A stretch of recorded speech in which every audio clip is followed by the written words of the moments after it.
Mesdames, Messieurs, bonsoir. Gros automne.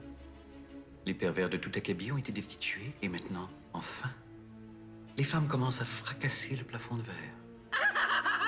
Yes! Youhou! On danse les mononcles! Yeah! Yeah! Woot, woot, woot, woot! Pardonnez-moi, vous êtes? Valérie, nouvelle mairesse de Montréal. Et je me suis aussi déguisée en Mary Poppins à l'Halloween. Wouhou! Yeah, yeah, yeah! Wouh, wouh, wouh, wouh, wouh, wouh. Et dites-moi, quelles sont vos compétences pour être au pouvoir d'une métropole? J'ai un diplôme en muséologie et un sourire contagieux. Valérie! Valérie! Respirez, gardez vos énergies. Beaucoup de travail et de magouilles vous attendent. Il va toujours y avoir des mononcles qui vont s'essayer, mais vous ne les laisserez pas faire. Non. Le vrai pouvoir, maintenant, est à nous. C'est donc bien cool! Je peux-tu l'essayer, moi? Moi, j'ai une bague, moi aussi. Moi, j'ai eu la bague dans ma récolte d'Halloween. Je suis la mairesse de Montréal. J'ai perdu une boucle d'oreille. C'est pas grave, enlevez-la, tu sais ça. On est comme ça. Montréal va devenir la capitale mondiale des saillies de trottoir. Wouh, wouh, wouh. Montréal. Valérie. Valérie. Valérie. Valérie. Valérie.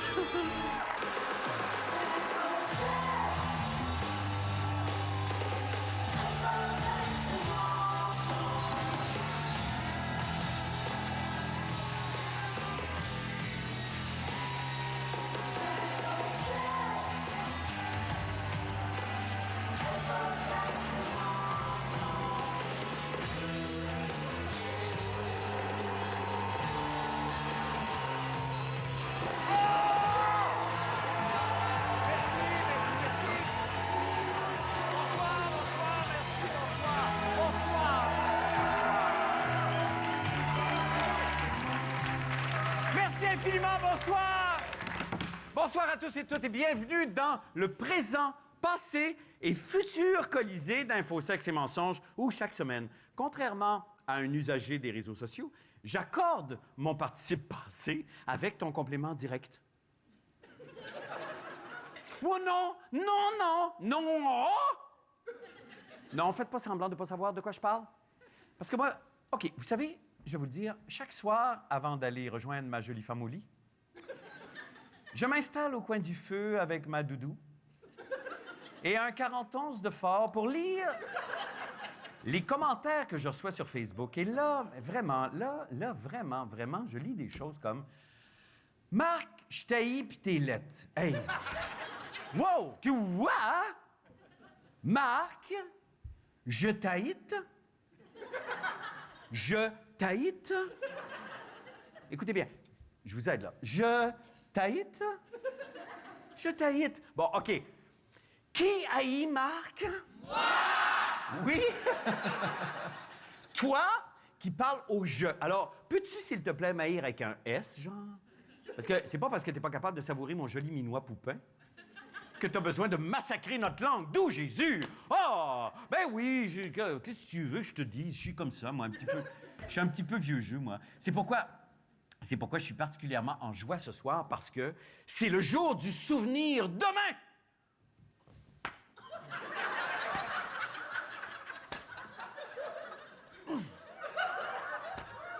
Ça, c'est une fête excitante.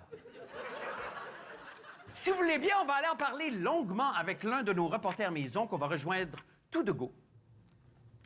Avec bonheur. Guillaume Girard. Monsieur Guillaume Girard! Bonsoir. Bon, bonsoir. Bonsoir, Marc. Alors, Guillaume, vous allez nous en apprendre sur le jour du souvenir, si je comprends bien. Effectivement, Marc, c'était le but de la démarche. Cela dit, petit avertissement au passage, le mois de novembre, pour certains, c'est le Movember. Oui. Moi, j'ai poussé le concept. Tant qu'à arborer un faciès d'époque, je vis carrément comme au début du siècle. OK. C'est donc mon mois sans Internet. Oh. Chaque année, pendant un mois, je me libère de toute technologie et je vis comme le faisaient mes ancêtres, de gruau aux patates et de contrebande de graisse d'écureuil. Ah, mon Dieu, mais ça, c'est tout à votre honneur, mais ça doit être plus complexe de faire votre travail de journaliste sans les réseaux, sans Internet, finalement. On peut très bien s'informer et informer les autres sans Internet. Regardez l'Église catholique. Ah, ben oui! C'est vrai, moderne et médiéval, je suis convaincu. Cette semaine, Marc, on me demandait d'éduquer votre public sur le jour du souvenir. Oui, c'est J'ai ça. donc J'ai donc mené mon enquête exactement comme l'auraient fait nos ancêtres, Ah, ouais. en demandant à la personne la plus près de moi, en l'occurrence ma blonde. OK. Elle m'a répondu quelque chose d'inaudible parce qu'elle se brossait les dents, mais j'ai déduit que c'est un sujet extrêmement sensible vu que 2 minutes plus tard, on se chicanait parce que j'avais encore laissé une assiette de macaroni dans l'évier puis que le fromage ça colle. Puis prendre des initiatives une fois de temps en temps dans un couple, c'est pas pour les cochons, puis je respecte rien, puis ma mère, pardon, c'était une hypocrite. OK. Donc, C'est rassurant de savoir que le quotidien se ressemble dans toutes les chaumières, finalement, Guillaume. ben, disons que je sentais que j'étais sur une piste. OK, God, je comprends donc, hein? Après une excellente nuit de sommeil sur le divan, OK. je suis sorti dehors en me disant que par souci de rigueur journalistique, j'allais m'informer auprès d'une deuxième source, un vieux bonhomme quasi fossilisé dans un habit militaire qui vendait des fleurs rouges qu'on s'accroche sur le collet avec une aiguille qui risque de nous transpercer le cœur à tout moment. Oui, ben ça, c'est une technologie qui n'est pas encore tout à fait au point. Hein? Mais quand même, qu'est-ce qu'il vous a dit, le monsieur, que c'était quoi, en fait, le jour du souvenir? Non, c'est pas ça qui s'est passé. On a juste vécu un très beau moment quand je suis passé derrière lui en criant « Les Allemands, les Allemands! » On a tellement connecté, le film de sa vie est passé devant mes yeux. Et pour moi, c'est ça, le jour du souvenir. OK. C'est quoi? Exactement. Ben merci infiniment, Guillaume Girard. Merci beaucoup. C'est mon devoir, Marc. C'est super. Je retourne à mon bureau. Hey! Voilà encore un tour exhaustif et complet de l'actualité, mais juste au cas où, pour être sûr de n'avoir rien oublié d'essentiel, j'aimerais que nous allions voir toujours nos pertinents commentateurs de la Joute, l'émission d'information phare de Télémétropole. Alors, bonsoir tout le monde et bienvenue à La Joute, votre panel d'actualité où tout le monde se tutoie. Bonsoir Bernard, bonsoir Luc. Bonsoir à tous les deux, bonsoir, merci. Bon, moi, je voulais parler avec vous du salaire minimum. Hein. Il y a eu des marches, là, le mois dernier pour que le salaire minimum passe à 15 $. Va pas là, Paul. Mais savez-vous ce que vous pouvez acheter pour 15 $? Un slingshot. Puis savez-vous ce que vous pouvez faire avec Non, un slingshot? va pas. Tu peux tirer sur le monde qui demande un salaire minimum de 15 $. Luc, on a parlé de ça déjà. Là, Oui, on- oui, pardon, excusez-moi. T'en dis quoi, toi, Bernard? Ben, comme toujours, Paul, ce que je pense que les gens veulent entendre. Bon, ben ça se défend, ça. J'aimerais ça aussi qu'on parle du résultat des élections municipales à travers la province. Moi, À je vais te dire comment surprendre des 50 % de monde trop paresseux pour aller voter. Là, tu creuses un trou, tu mets de la paille dessus, puis bam, t'as un imbécile pas politisé, assis surpris dans le trou, merci. Paul, dis d'arrêter ça, là. Arrête, Luc. Bernard, t'en dis quoi, toi, du résultat des élections, là? Ben, ce qui va faire plaisir au monde, Paul. Ben, c'est une position qui se tient, ça. Il y a aussi des groupes de pression, hein, Qui ont su une pluie d'étoiles ninja d'en face. Non, Luc, on avait dit qu'on arrêtait ça, ça Oh, colle de la pas. colle à lapin, ça, c'est une bonne idée. Ça, là, tu garoches ça dans les yeux d'un péquiste pour y faire voir clair. Non, c'est pas- c'est- Ou une bombe puante artisanale. Moi, je pourrais en lancer dans les locaux de Québec solidaire. Anyway, ça doit déjà sentir la marde. Ou juste un pipeau. Savez-vous ça, que va si pas tu là. joues du pipeau à 2 pouces de l'oreille de quelqu'un, tu peux le rendre fou. Moi, je jouerais du pipeau d'en face au syndicat des mois de temps. Puis après, tchac, dans la narine, le pipeau. Hey, Bon, Luc, là, je suis désolé, c'est parce qu'on me fait des signes désespérés derrière la caméra. Là, moi, j'aimerais dire à notre auditoire que je me dissocie des propos de Luc, à moins, bien sûr, que notre auditoire approuve. Là, je ne comprends pas pourquoi tout le monde s'énerve encore. Me semble que mon rire communicatif indique clairement que c'est une blague. Bon, À alors moins que justement, je ça, c'est m'abuse. un autre sujet dont j'aimerais discuter avec vous. Les jokes de monde mort, ça, c'est-tu si drôle que ça, hein? Christian, un travailleur social avec une étoile ninja dans le front, ça te fait pas rire, il est où ton cœur d'enfant? Tu sais, C'est malheureusement tout le temps qu'on avait. Revenez-nous demain. Alors qu'on discute de comment... asphyxier un souverainiste avec sa propre salive. J'arrête pas de me- Paul, je pense que je me suis souillé. À demain, tout le monde. Il y a notre nouvelle jouteuse, Caroline Saint-Hilaire, ancienne mairesse de Longueuil, qui va venir nous jouter Ça ça. me fait penser à... Non. Savez-vous comment Non. vous faire jouter d'en face par une vraie jouteuse? Non! Souillé. Va pas là, ça suffit! Arrêtez. Couchez, là! Arrêtez. Couche! Arrêtez. Couchez!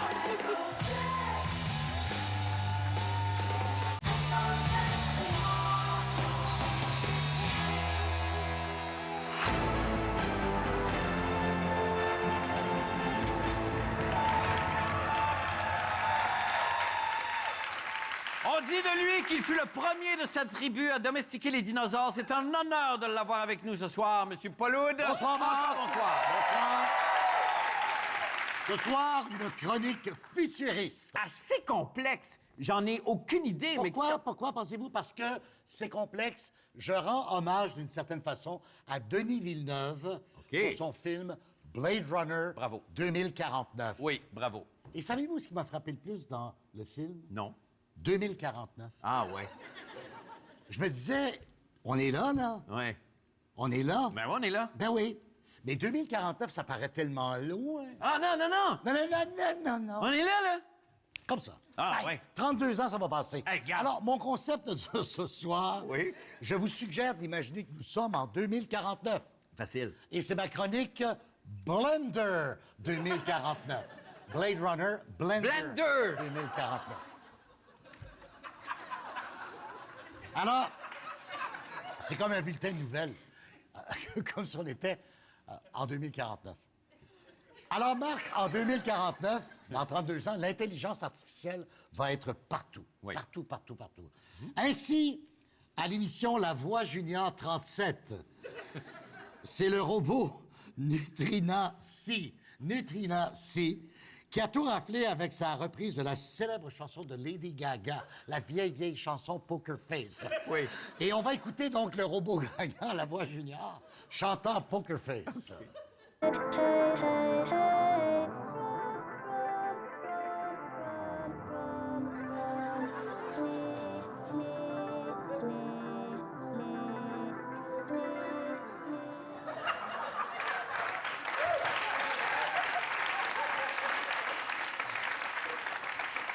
Ah, vous avez reconnu le Poker Face? Ben oui, j'ai reconnu. Surtout la portion où elle fait Poker Face. Neutrina C, le robot, avait pour coach Marc Dupré. Oh, mais on est en 2049. Je sais, j'avais Essayez compris. d'embarquer dans la chronique. Ben oui, je suis Bon. full dedans. Sport. Finale de la Coupe Stanley. Bon. Une deuxième coupe de suite pour les missiles de Pyongyang. Les missiles de Pyongyang qui évoluent maintenant dans la nouvelle conférence, la conférence nucléaire. Et quant aux Canadiens, Marc, ça fait 56 ans maintenant qu'ils n'ont pas gagné la Coupe Stanley. Oui, ben oui. Ils n'ont pas fait les séries, malgré le 4e retour à la barre de l'équipe de Michel Terrien. Ah, ouais. Alors, il va être probablement congédié dans les prochaines heures. Ah ouais. Et on s'attend à ce qu'il soit remplacé soit par Claude Julien pour la 7e fois, Alain Vigneault pour la 5e, ou Bob Gainey, qui est maintenant le propriétaire de l'équipe. De l'équipe. Ah, oui. Ah, c'est très éditorial. Il y a un éditorial. Ah oui, un éditorial. Bon, maintenant, nouvelle économique. Le président du Fonds monétaire international, Alexandre Taillefer,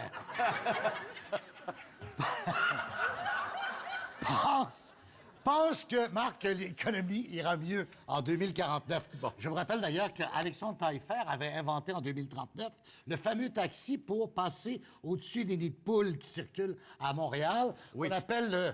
Hey, hey, hey, Théo, taxi.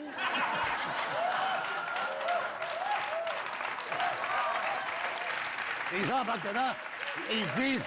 Hey, Hey, hey, hey, Théo. Taxi. OK. Télévision. La nouvelle présidente de Radio-Canada, Karine Vanasse, photographiée hier au lancement Ah, ouais. 2049, a annoncé et confirmé le retour de l'humoriste et animateur Marc Labrèche. OK. Labrèche a expliqué qu'il revenait avec un nouveau concept qui va s'intituler « La fin du monde est passée date ». Ça va durer 3 ans. Ensuite, il va faire comme d'habitude. Il va planter l'équipe là pour aller faire du théâtre expérimental avec Robert Lepage. Il sera évidemment nécessaire de faire appel à son équipe traditionnelle pour lever un peu ses ratings. Je nomme Pierre Brassard, Bruno Blanchet et l'incomparable Paul Oud. Oui.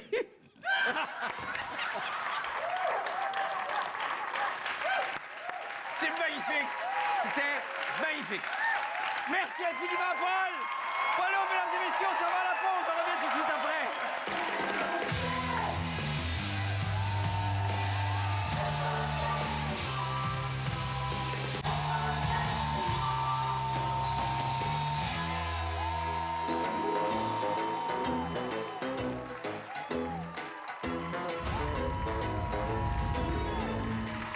On est maintenant à la taverne culturelle pour la chronique Sous la loupe avec la délicieuse Maude Landry. Maude Landry.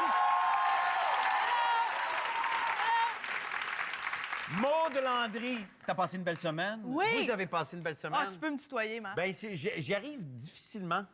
Je sais pas pourquoi, il y a comme un code. J'aime ça, vous voyez. J'adore le vouvoiement. Je trouve ça beau, vous voyez. Ben, ça nous fait plaisir. Bon. Alors, qu'est-ce qui s'est passé pour vous cette semaine, Maude? Bon matin, Marc. Oh! OK. Cette semaine, j'enquête sur un sujet qui me brûle les lèvres, mais des fois aussi les mains, des fois les cuisses, dépendamment où j'en échappe, le café, Marc. OK. Oui. Puis j'ai vraiment baigné dans le sujet, puis c'est pas 10-12 battements de cœur irréguliers qui vont m'arrêter, Marc. OK. Je me suis demandé pourquoi, Marc, il y a du café partout. À tous les coins de rue, t'as un café, il y a du café partout. Tout le monde boit du café. Il y a même une couleur café que le monde semble aimer. Pourquoi? Parce que c'est bon? Oui. Oui, en effet.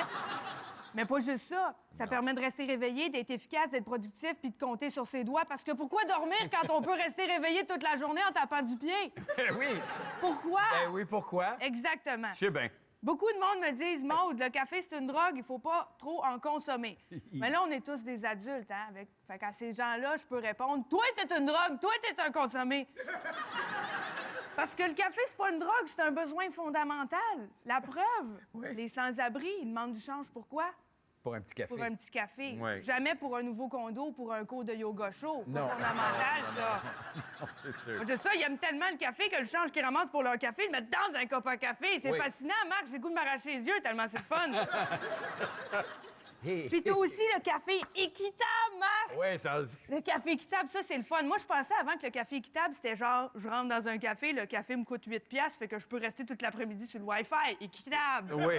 Mais non! Café équitable, ça veut dire que tu payes un peu plus cher pour ton café pour que tout le monde en production de ton café soit content. C'est le fun, ça digère mieux, la conscience tranquille, Marc. Oui, c'est le ça, c'est seul vrai. café qui détend. Oui. Hein? c'est sûr. Équitable, Marc! Oui, T'aimes ça, l'humour visuel? Ah oui! Hein? Oui! C'est le fun. C'est le fun. C'est un peu hors TV, ce que je viens de faire. Oui, là. oui, non, c'est super théâtral. Oui, mais il y a pas, Équitable. ça me fait penser, il n'y a pas juste le café qui devrait être équitable. Il y a plein d'autres affaires qui devraient être équitables. Comme le nombre de bas que je perds dans sécheuse puis le nombre de bas que je trouve dans sécheuse. Le Gangster. goût du Coke puis le goût du Coke diète, me semble que ça devrait goûter la même affaire. Le nombre de victoires des Canadiens versus le nombre de monde qui en parle, ça devrait être équitable, ça aussi, Marc.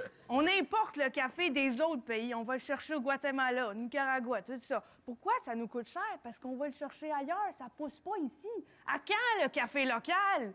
Ben, c'est ça. Le caféier pousse dans un climat humide et chaud. Oui. C'est pas ça qui manque au Québec, Marc. Hein? La 45 Papineau à l'heure de pointe, c'est chaud humide.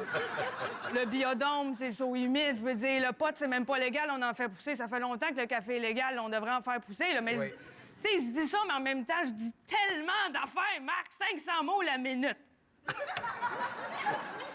Les slogans des cafés, Marc. C'est bon que les cafés aient des slogans pour nous donner le goût d'en boire. Maxwell House, bon jusqu'à la dernière goutte. Folgers, quand on se met en train, c'est le meilleur réveil matin. Je vais en trouver d'autres slogans, Marc. Le Starbucks, pour ceux qui veulent boire l'équivalent d'un gâteau de mariage dans une tasse. Hein? C'est le fun, ça. Second cup, on vous donne une haleine de professeur de cégep. C'est le fun. Oui. Bref, Marc, qu'est-ce que j'allais dire avec ça? Oh oui, le café, ça aide à rester réveillé, mais ça aide pas à se concentrer. Non. Non, c'est sûr. Peux-tu appeler une ambulance? Ah, non, c'est ça. On va juste respirer par le nez. Merci beaucoup. Merci beaucoup. Maude, bravo. Et merci à toi, ma public. J'aimerais juste vous laisser avec ce petit message d'intérêt public. Bon, évidemment, Maude, toi, t'es dans le milieu, alors tu sais que t'as peut-être probablement pas, mais peut-être aussi entendu parler de mon fulgurant début de carrière en tant que psy des stars. Alors, on se laisse sur ces images de ce que bien modestement j'appelle le sauvetage d'une âme en peine. Alors, à la semaine prochaine, tout le monde. Merci infiniment d'avoir été là. Merci en studio. Bye. Bon week-end.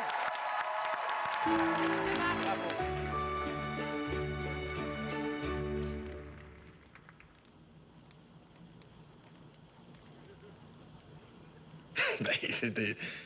T'es Marc Labrèche, là. Ouais. Ça te confronte, ça, hein? Non, non. Parce que je te rappelle que tu joues un rôle dans une émission qui s'appelle L'Imposteur, tu sais. Ça va faire la psychologie à Saint-Saëns, là. En fait, c'est plus à 5 piastres, là, quand même. Bon, alors, c'est ça. Qu'est-ce que tu peux me dire sur toi, Marc-André?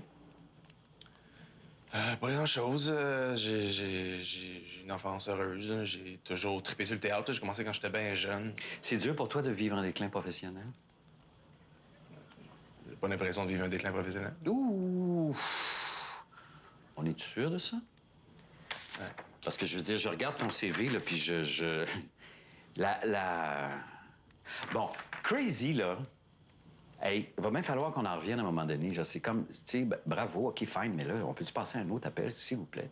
Dude, tu fais des thérapies à 5 piastres pour du monde qui en veulent pas, là. C'est quoi ton problème? Mais tu vois, là, je pense qu'on vient de mettre le doigt sur quelque chose. Petit complexe d'infériorité, peut-être. Mais ça, sincèrement, Marc-André, il faut pas que tu t'inquiètes, parce que moi, tu vois, par exemple, moi, j'ai un problème j'ai un complexe de castration. C'est pas une affaire de taille, parce que moi, j'ai un assez gros pénis. Ben, j'ai pas énorme, là. C'est pas un mammouth, là, mais j'ai pas un micro-pénis non plus. J'ai comme un... C'est ça, c'est un bon organe, là. Un organe respectable, tu sais. OK. Je peux y aller, là? Non, c'est beau. Reste là. Laisse la douleur parler. Il y en a pas de douleur, là. Ça allait bien avant que j'arrive ici, là. J'ai tout pour me faire un pâte à la maison, puis j'allais checker la dernière saison de Game of Thrones. Ah, tu vois, là, il y a un dragon qui meurt en toi. Man, c'est quoi ton problème, là? On se revoit la semaine prochaine? Non.